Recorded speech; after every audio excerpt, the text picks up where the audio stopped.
Hoje eu vou falar do sistema FAR, que é o sistema de classificação vocal usado no canto lírico. Tem muita confusão em torno desse sistema e tem uma curiosidade que é em grupos de 3 as classificações vocais principais, ou seja, mais um episódio do 3 da voz. Fica comigo!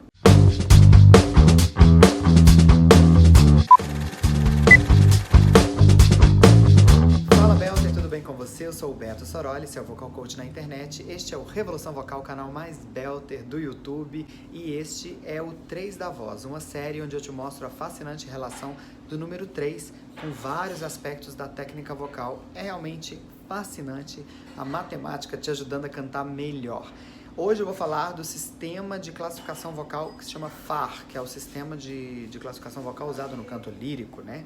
Ele é muito interessante, mas ele é específico e tem muita confusão em torno do FAR. E o mais interessante é que as classificações vocais básicas ali do FAR, elas vêm em grupos de 3. Tô falando que o 3 está em tudo, gente? Então vai ser muito legal a gente falar sobre isso aqui nessa série. Antes de mais nada, já clica em gostei, comenta, compartilha, assim eu te ajudo, você me ajuda, a gente ajuda outra pessoa, o canal cresce e a revolução vocal acontece. E lembre-se de se inscrever no canal, ativar o sininho para não perder nenhum conteúdo. Tem conteúdo aqui de segunda a sexta, conteúdo de qualidade para você que quer cantar de verdade. FAR, F-A-C-H, a palavra significa compartimento, uma palavra alemã, né? Então, compartimento é tipo uma gaveta, né? Então, foi criado, desenvolvido esse sistema, segundo algumas pesquisas que eu fiz, dentro de uma companhia de ópera, para poder classificar os cantores na hora de assinar o contrato. Porque, segundo esse artigo que eu li, os cantores se rejeitavam a cantar alguns papéis. Então, por uma questão contratual, a companhia desenvolveu um sistema de classificação. Então, quando você assinava o contrato, você seria classificado como aquele tipo de voz, e aí todo o papel para aquele tipo de voz você teria que fazer, porque estava no contrato. E só que esse sistema ficou muito bem feito, né? E aí ele é muito útil pro canto lírico. Ele leva em consideração várias coisas. A fisiologia, o timbre, a sua técnica, agilidade, até a sua idade é levado em consideração. Então, não é uma coisa assim, você nasceu aquilo, né? Às vezes você nasceu com uma fisiologia tal, mas você não está desenvolvido ainda, né? E muitos cantores famosíssimos de ópera, eles que fizeram carreiras lindíssimas, eles cantaram em mais de um FAR, né? Maria Callas, por exemplo, era uma soprano, mas ela cantou papel de mezzo e cantou papéis de diferentes tipos de soprano. Cecilia Bartoli, que é uma que ainda está viva, ela fez carreira como mezzocoloratura. Hoje, as últimas notícias que eu tive dela é que ela está fazendo papel de soprano, está fazendo carreira como soprano em ópera. Então, uma classificação vocal, ela bem feita, ela leva tempo, ela precisa de ter técnica desenvolvida, ela vai ter muito a ver com vários fatores, esses que eu citei aqui. Então, você que fica me mandando mensagem e falando qual que é o meu tom, qual que é o meu tipo de voz, eu quero saber qual que é a minha voz para saber como que eu desenvolvo, não é isso. Você tem que desenvolver para saber como que é a sua voz e qual que é a sua classificação vocal. E para usar o sistema FAR é se você for estudar canto lírico. No canto popular utiliza-se muito essas terminologias, mas elas não fazem muito sentido, porque o canto lírico ele tem uma necessidade técnica e estética muito específica. Então eu costumo falar assim, a Zélia Duncan. A Zélia Duncan é o quê? É soprano? É mezzo? É contralto? Não sei, não interessa. Interessa que as músicas dela são bonitas, os fãs gostam e ela canta com o timbre que ela quer.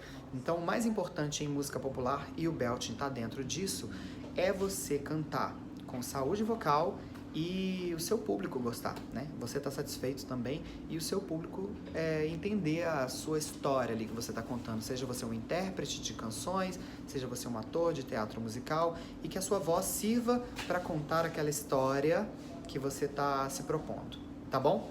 O sistema FAR ele propõe 3 classificações básicas para homens e 3 para mulheres. Os homens, começando pela mais grave, é baixo, depois barítono, a intermediária, e tenor, a mais aguda. Leva-se em consideração a tessitura para definir isso aqui, mas teremos subclassificações para cada uma dessas classificações, e aí vai ser levado em conta outros fatores, como timbre, agilidade, potência e etc. E nas mulheres, começando pela voz mais grave, contralto, mezzo, e soprano. Mezzo-soprano pode ser chamada mezzo-soprano ou soprano. Então a contralto é a mais grave, a mezzo é a do meio e soprano a mais aguda. Da mesma forma, na classificação básica vai ser levado em consideração muito a tessitura e nas subclassificações vai ser levado em consideração os outros fatores. E aí a gente tem outras classificações também que fogem dessa regrinha aqui do 3-3. Claro, para toda regra tem a exceção. E isso mostra também pra gente que, embora o sistema ele tenha ficado muito bom, ele é limitado. Ele é limitado em que sentido? Porque ele obedece algumas regras. Então tem muita coisa que ele joga fora, né? Então, às vezes tem mulher que vai cantar notas de peito ou de belt, notas mais graves do que a tessitura aqui de soprano, e aí ela, o quê? Ela é uma soprano barítono, uma soprano tenor? Então, existem outras classificações também que eu posso vir num outro momento falar sobre elas, mas hoje eu queria falar especificamente sobre essa curiosidade super interessante de ser 3-3 aqui, as classificações básicas do sistema FAR, ok? E aí, eu queria aproveitar e falar também do sistema de classificação do belting contemporâneo, que o maestro Marconi Araújo desenvolveu. Que são quantas classificações? 3 também, cara. E aí, deles são só 3, para homens e mulheres. Porque vai ser mais ou menos assim. A classificação vocal do sistema belting contemporâneo, ele leva em consideração o quê? As necessidades técnicas e estéticas do teatro musical. E uma coisa muito importante é a recorrência de papéis nesse estilo. Então, o maestro Marconi, observando, estudando o repertório de teatro musical ao longo aí do século passado, né, analisando todo o repertório que existe, né, para teatro musical, ele observou que existe muita recorrência de uma classificação vocal básica para homens e 2 para mulheres. Então, os homens, ele instrui, ele educa, né, os meninos, ele treina para que os meninos tenham essa classificação vocal que ele chama de barytenor, que seria uma mistura de tessitura de barítono com tenor. Mas aí o timbre já vai ser outro, é um timbre de musical. Então é só um pouquinho, pega esses nomes aí para poder usar o FAR como referência e entender ali tessitura. Então um barytenor, ele vai ter que cantar notas que um tenor não cantaria, ou seja, notas mais graves, e ele vai cantar notas que um barítono não cantaria, mais agudas. Então ele chamou de barytenor.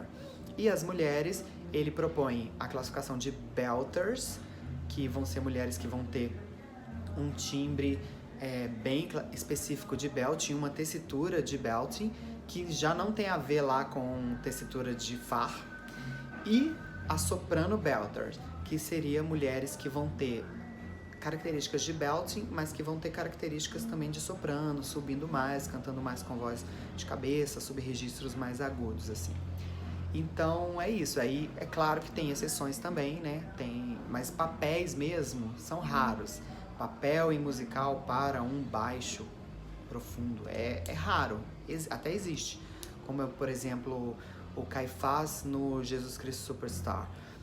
Mas é bem pouco recorrente, é bem raro mesmo. Então, o mais recorrente e aí ele analisa muitos protagonistas, né?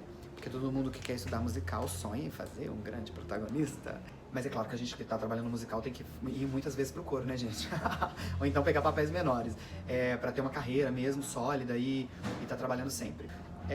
Então, observando os protagonistas, a recorrência de protagonistas com voz de barytenor vai ser muito maior do que as outras classificações. É claro que também tem os papéis mais de tenor, que às vezes são papéis mais jovens ou mais caricatos, mas a maior parte são barytenors. Então é legal um menino, quando ele quer fazer teatro musical, se ele optar pelo belting contemporâneo, ele estudar como barytenor, porque isso vai dar muita versatilidade, vai dar muita potência para a voz dele, vai dar muito corpo, né?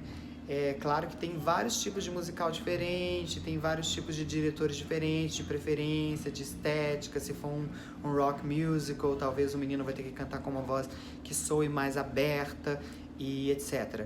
Mas a técnica do barytenor vai dar muita consciência as técnicas que o Marconi utiliza para barytenor vai dar muita consciência para o cantor e vai dar muita versatilidade para ele em relação ao alcance vocal, à extensão, a controle e entendimento da própria voz. E as meninas, apesar de ter belters e soprano belters, eu acho que toda menina deveria estudar para ter um controle de soprano belter, porque Aí ela vai ter mais versatilidade também, e ela vai treinar o registro mais agudo. Ela pode cantar papéis diferentes, né? De estilos diferentes, de musicais diferentes. Pode ser um Old Broadway, um rock musical, um pop, um soul e por aí vai. Mas, é claro, tem gente que às vezes vai se especializar naquilo e vai fazer muito bem, e eu não tô ditando essa regra absoluta, é apenas a minha opinião, né, quando eu direciono as minhas alunas. Mas aí é bom a gente saber, né, como professor, o que eu procuro fazer? Eu pergunto pro aluno, o que você quer fazer? Se eu entender claramente, se o aluno tiver essa consciência e ele conseguir passar isso pra mim, ou eu de alguma forma conseguir ler o que ele quer, aonde ele quer chegar, aí eu utilizo um pouquinho do FAR, eu utilizo um pouquinho da classificação do Belt contemporâneo e conduzo esse aluno para alcançar o objetivo dele, ok? Eu acho que classificação vocal ela serve para isso, para você se orientar a se conhecer e a dominar o seu próprio instrumento. Mas no final das contas, o que conta é se você canta bonito, se você canta gostoso, se você não se machuca e se a plateia gosta de te ouvir, entende a sua mensagem, ok? Então essa foi mais uma aula do 3 da voz. Ó, já clica em gostei, comenta, compartilha, porque assim você me ajuda a espalhar a mensagem, o canal cresce, a revolução vocal acontece. E antes de ir embora, se inscreva no canal, ativa o sininho, porque aqui tem conteúdo de qualidade para você que quer cantar de verdade. Um beijo, tchau!